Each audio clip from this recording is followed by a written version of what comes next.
Здраво дечки, денес ќе готвиме јадење што би го јаделе на камп. Потребни состојки за тоа ни се една главица кромит, 300 грама мелено месо, 2 големи компири, 200 грама брокола, 2 до 3 средни моркови, маслиново масло, сол и вегета и алуминиумска фолија. Ги мешаме сите состојки на алуминиумската фолија, ставаме зачин по вкус, се овака убаво го виткаме.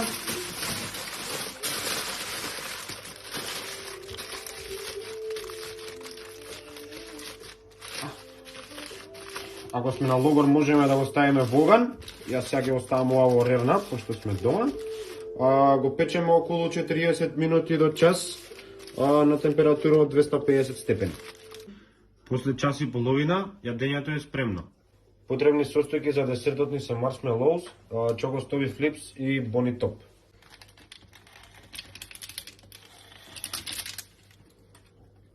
По 5 минути во ревна, благото е стопено и е спремно за јадење.